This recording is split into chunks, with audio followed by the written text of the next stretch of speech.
ಅನೇಕದ ಜಾಗದಲ್ಲಿ ನಿಂತು ಕೊಂಡಾಣ, ಷಣ್ಮುಖ ದೇವಸ್ಥಾನ 3 ಕಡೆಗಳಲ್ಲಿ ದೇವಸ್ಥಾನದ ಬಂಗಾರವನ್ನು ಕದ್ದಿದ್ದಾರೆ, ಇದು ಕೇಸ್ ನಡೀತಾ ಇದೆ ಅಂತೇಳಿ ಸುಳ್ಳು ಅಪವಾದವನ್ನ ಜಾರಂದಾಯನ ಮಣ್ಣಿನಲ್ಲಿ ಹಾಕಿದ್ರು. ನಾನು ಆ ಕ್ಷಣದಲ್ಲಿ ನನಗೆ ಬಂದಾಗ ನಾನು ಈಗಾಗಲೇ ಕೊಂಡಾಣ ಕ್ಷೇತ್ರದ ಈಗಿನ ಪ್ರಸ್ತುತ ವ್ಯವಸ್ಥಾಪನಾ ಮಂಡಳಿ ಅಧ್ಯಕ್ಷರಿಗೂ ಮತ್ತೆ ಅಲ್ಲಿಯ ಗುತ್ತಿನವರಿಗೂ ನಾನು ಮಾಹಿತಿ ಕೊಟ್ಟಿದ್ದೇನೆ. ಒಂದು ವೇಳೆ ಅಂತದ್ದು ನಡೆದಿದೆ ಅಂತೇಳಿ ಅವರೀಗ ಬೆಂಗಳೂರಲ್ಲಿ ಇದ್ದ ಕಾರಣ ಅಲ್ಲಿನ ಒಂದು ಪ್ರತಿನಿಧಿಯನ್ನು ಕಳಿಸಿಕೊಟ್ಟಿದ್ದಾರೆ. ಆದ್ರೆ ವೇದಿಕೆಯಲ್ಲಿಲ್ಲ. ಶನಿವಾರ ದಿವಸ ಅವರು ಬಂದು ಪತ್ರಿಕೆ ಹೇಳಿಕೆಯನ್ನು ಕೊಡ್ತಾರೆ ಅವರು ಮುಂದಿನ ದಿನ.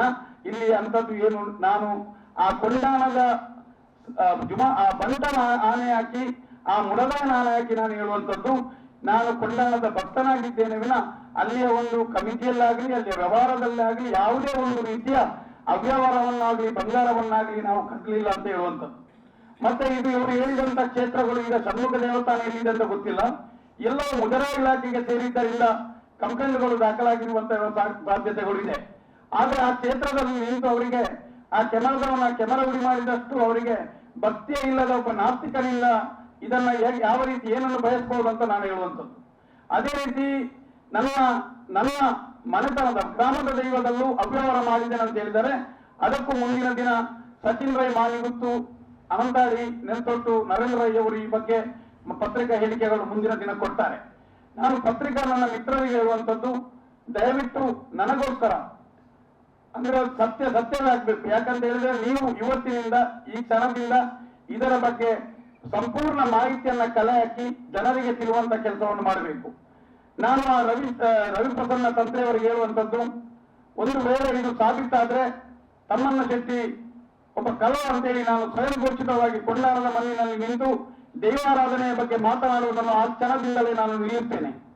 ಒಂದು ವೇಳೆ ನೀವು ಹೇಳಿದ್ದು ಸುಳ್ಳು ಅಂತಿದ್ರೆ ನಿಮ್ಮನ್ನ ತಂತ್ರಿಯ ಬದಲು ಕಂತ್ರಿ ಅಥವಾ ಕುತಂತ್ರಿ ಅಂತ ಕರಿತೇನೆ.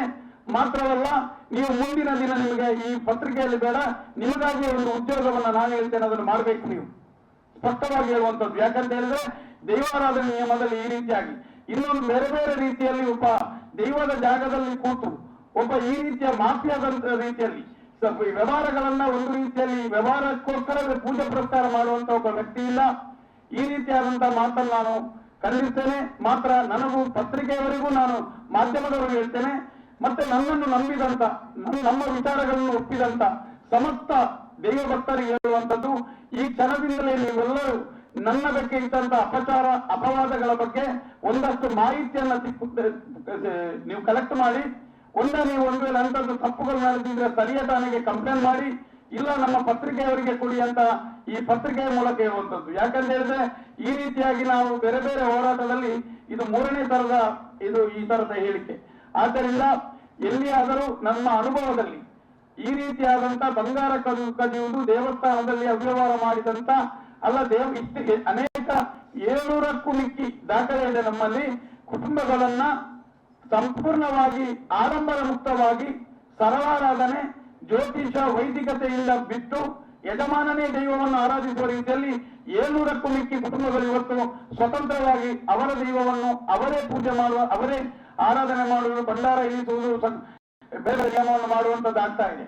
ನಾನು ಈ ರವಿ ಪ್ರಸನ್ನ ಹೇಳುವಂತದ್ದು, ಈ ರೀತಿಯಾಗಿ ನಾಟಕೀಯ ಬಣ್ಣದ ಲೋಕದ ಮಾತನ್ನು ನೀವು ಆಡುವಂತ ನಿಮಗೆ ಹೇಳ್ತಾ ಇದ್ದೇನೆ. ಅತಿ ದೊಡ್ಡ ದೈವ ಭಕ್ತರಾಗಿ ನಾಟಕ ಮಾಡುವ ನಿಮ್ಮಲ್ಲಿ ಹೇಳ್ತಾ ಇದ್ದೇನೆ.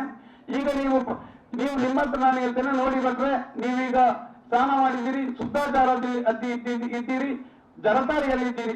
ಒಮ್ಮೆ ಇನ್ನು ಪಂಜುರ್ಲಿಗೆ ಒಂದು ಕೋಳಿ ಕೊಯ್ಯಿರಿ ಅಂತ ಹೇಳಿದ್ರೆ ನಿಮ್ಮಿಂದ ಕೊಯ್ಲಿಕ್ಕೆ ಆಗ್ತದ? ನಾನು ಹೇಳುವಂಥದ್ದು ಯಾರ್ಯಾರು ಏನೇನು ಮಾಡ್ಬೇಕು ಅವತ್ತಲ್ಲಿ ಮಾಡಬೇಕು. ಈಗ ನೀವು ಅಲ್ಲಿ ಇರುವಂತ ಇಷ್ಟು ವರ್ಷದಿಂದ 100 ವರ್ಷಗಳಿಂದ ಆರಾಧನೆ ಮಾಡಿಕೊಂಡು ಬಂದಂತಹ ದೈವಗಳನ್ನ ಇವತ್ತು ವ್ಯಾಪಾರದ ದೃಷ್ಟಿಯಲ್ಲಿ ಈ ರೀತಿಯಾಗಿ, ಪ್ರಚಾರದ ದೃಷ್ಟಿಯಲ್ಲಿ ಈ ರೀತಿಯಾಗಿ ಮಾಡುವಂತದ್ದು ಖಂಡನೀಯ. ಇಲ್ಲಿ ಅಂತಲ್ಲ, ಎಲ್ಲಿಯೂ ಇಲ್ಲ. ಇದಕ್ಕೋಸ್ಕರ ಸುಳ್ಳನ್ನ ಎಲ್ಲ ಈಗ ದೈವ ನರ್ತಕರು ಮುಂದಿನ ದಿನ ಅನೇಕ ಗುರ್ತುಗಳು ಅಲ್ಲಲ್ಲಿ ನಮ್ಮ ದೈವದ 16 ಕಟ್ಟಳೆಗಳೇನಿದೆ ಇದನ್ನೆಲ್ಲ ಜನರಿಗೆ ತಿಳಿಸುವಂತ ಕೆಲಸಗಳಾಗ್ತದೆ.